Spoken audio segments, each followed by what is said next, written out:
Om Swastiastu, Assalamualaikum warahmatullahi wabarakatuh. Shalom, nama budaya, salam sejahtera untuk kita semua. Halo semuanya, perkenalkan nama saya adalah Kom Gita Meani, bisa dipanggil Gita dengan NIM 25095111053. Di video praktikum hari ini, saya akan membahas tentang beberapa rangkaian praktikum yang saya lakukan di Lab Bakteriologi dan Mikologi Veteriner Udayana. Pada praktikum, kita mempelajari penyakit dari ayam petelur yang berjenis strain Loughman Brown yang mengalami penurunan produksi telur.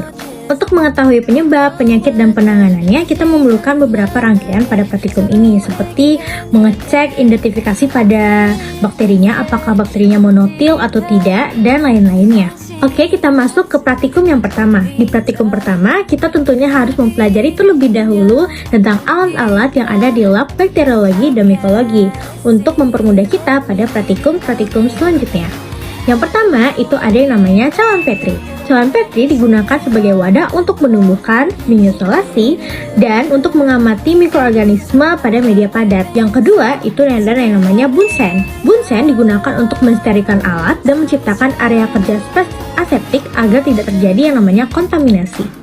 Yang ketiga, itu ada yang namanya ose. Ose digunakan untuk mengambil, memindahkan, dan menggoreskan bakteri pada media kultur yang disediakan. Keempat, itu ada yang namanya autoclave. Autoclave digunakan untuk mensterilkan alat, media, dan bahan dengan membunuh semua mikroorganisme termasuk spora. Kelima, ada yang namanya inkubator. Inkubator digunakan untuk menyediakan kondisi suhu yang optimal bagi pertumbuhan bakteri. Keenam, ada yang namanya neraca digital. Ia digunakan untuk menimbang bahan kimia atau media secara akurat. Ketujuh, ada yang namanya hot plate stirrer. Hot plate stirrer ini digunakan untuk memanaskan dan menghomogenkan larutan atau media. Kedelapan, ada yang namanya mikroskop. Mikroskop digunakan untuk mengamati mikroorganisme yang tidak terlihat dengan mata telanjang. Lalu ada yang kesembilan, ada yang namanya kulkas atau freezer. Dia digunakan untuk menyimpan sampel media atau kultur bakteri dalam jangka waktu tertentu agar tetap stabil dan tidak cepat rusak. Kita lanjut ke yang nomor 2. Karena pada praktikum kita menggunakan jenis media, yaitu adalah agar dalam cawan Petri. Di sini saya akan menjelaskan pembuatan media yang itu adalah agar dalam cawan Petri saja. Kita masuk ke cara pembuatannya. Yang pertama adalah kita harus menyiapkan alat dan bahan seperti media agar, Aquades, Erlenmeyer, hot plate, autoclave, dan cawan Petri steril. Yang kedua, timbang media agar sesuai petunjuk, lalu larutkan dengan Aquades di dalam Erlenmeyer. Yang ketiga, panaskan sambil diaduk hingga media larut sempurna. Keempat, sterilisasi media menggunakan autoclave pada suhu 121 derajat selama 15 menit. Yang kelima, dinginkan media hingga hangat, antara 45-50 derajat Celcius. Yang keenam, tuangkan media steril ke dalam cawan Petri secara aseptis. Yang ketujuh, diamkan sampai media memadat. Siapkan cawan Petri dalam posisi terbalik agar tidak terjadi yang namanya kondensasi. Jadi itu saja untuk pembuatan media agar dalam cawan Petri. Selanjutnya, setelah agar dalam cawan Petri sudah selesai, kita akan masuk ke dalam isolasi bakteri. Dengan sampel feses ayam diare yang sudah kita bahas di awal adalah agar dalam cawan Petri, yaitu ada 3 jenis. Yang pertama adalah media selektif, media umum, dan media diferensial. Langkah pertama dalam melakukan isolasi bakteri adalah mensterilkan ose yang akan kita gunakan dengan bunsen yang sudah dinyalakan. Di sini kita mengecek apakah osenya masih panas atau tidak di samping media agar dengan mengetep-tep agarnya. Jika sudah dingin, kita bisa memasukkan ose yang sudah disterilkan ke dalam inokulum yang sudah disiapkan. Jika sudah, kita bisa melakukan yang namanya penyebaran bakteri pada media agar secara zigzag. Penyebaran bakteri ini dilakukan secara zigzag sebanyak 4 kali. Namun, untuk pengambilan bakterinya hanya pada penyebaran yang pertama kali saja. Lalu pada penyebaran yang kedua cukup mensterilkan ose saja, lalu didinginkan, lalu disebarkan lagi ke permukaan media dengan mengambil sedikit goresan pertama pada penyebaran yang pertama. Jika sudah selesai, kita dapat memasukkannya ke dalam inkubator dengan suhu 37 derajat dan menunggu hasilnya dalam 24 jam kemudian. Dan untuk hasilnya ada di atas. Selanjutnya adalah pada praktikum 2 kita akan menguji uji katalase pada isolasi bakteri yang sudah kita buat pada praktikum pertama. Berikut yang perlu kita siapkan itu ada objek gelas, bunsen, pipet, ose, H2O, Aquades, dan alkohol. Dan tentunya bakteri yang kemarin sudah dibuat. Yang pertama kita harus mensterilkan area dan tangan kita menggunakan alkohol 70%. Jika sudah, nyalakan api bunsen menggunakan korek api yang sudah tersedia. Selanjutnya mensterilkan ose dengan memanaskannya di atas api bunsen. Lalu sterilkan objek gelas. Langsung kita bisa mengambil bakteri yang akan kita gunakan. Di sini kita menggunakan bakteri pada nutrien agar dan McConkey. Dan pengambilan bakterinya harus pada bakteri yang sudah terisolasi. Baik, jika isolasi bakteri sudah terambil dengan ose, kita bisa menaruhnya di atas objek gelas lalu bisa diteteskan dengan H2O. Adalah tetesan H2O pada bakteri McConkey dan yang ini adalah tetesan H2O untuk nutrien agar. Kita bisa lihat bahwa pada nutrien agar terdapat gelembung-gelembung kecil walaupun hanya 1 atau 2 gelembung saja. Baik, kita lanjut ke yang namanya pengecatan gram. Di pengecatan gram, kita memerlukan objek gelas yang sudah disterilkan dan kita akan membuat gambar 2 lingkaran. Setelah itu, kita bisa mensterilkan ose di atas api bunsen, lalu diangin-anginkan. Lalu kita bisa mengambil bakteri yang telah diisolasikan dan menghomogenkannya di Aquades yang telah diteteskan di atas lingkaran yang telah kita buat. Pada pengecatan gram, kita menggunakan 2 media, yaitu adalah nutrien agar dan McConkey. Selanjutnya, kita bisa difiksasi di atas api bunsen. Dan hasilnya akan seperti ini. Selanjutnya adalah pewarnaan. Di sini kita pertama bisa memberikan warna kristal violet dan menunggu sampai 1 menit. Lalu dibilas. Tunggu sampai tidak ada genangan air, lanjut kita teteskan dengan iodin dan tunggu selama 1 menit. Lalu dibilas.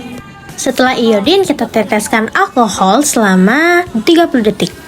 Lalu dibilas. Step terakhir adalah kita meneteskan yang namanya safranin, tunggu selama 1 menit dan lalu bisa kita bilas. Dan hasilnya akan seperti ini. Setelah pengecatan gram, di sini kami akan melihat bakterinya di bawah mikroskop yang ditemani oleh Dok Meida. Dan ini hasil untuk pengamatan pada media McConkey dan yang ini untuk media umum yaitu nutrien agar.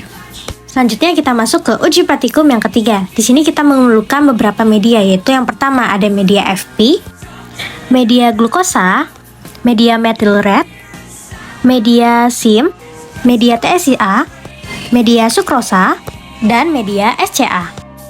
Uji yang pertama yaitu uji MR, kita bisa mensterilkan ose, kita ambil bakteri yang telah diisolasikan, dan kita homogen pada media MR-nya. Lakukan hal yang sama pada uji FP, uji sukrosa, uji glukosa, dengan menggunakan ose yang berbentuk lingkaran, dikarenakan media tersebut berbentuk cair. Selanjutnya kita masuk ke uji TSIA dengan menggunakan ose yang berbeda yaitu needle atau jarum. Di sini kita lakukan step yang sama yaitu memanaskan ose terlebih dahulu, lalu kita mengambil bakteri yang telah diisolasi dan menusukkannya pada medium. Pada penusukannya bisa dilakukan secara lurus atau secara zigzag.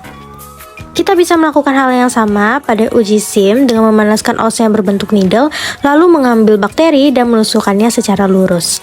Dan kita bisa lakukan juga hal yang sama pada SCA. Jika sudah selesai, kita dapat memasukkan medium pada inkubator selama 24 jam. Dan ini untuk hasilnya.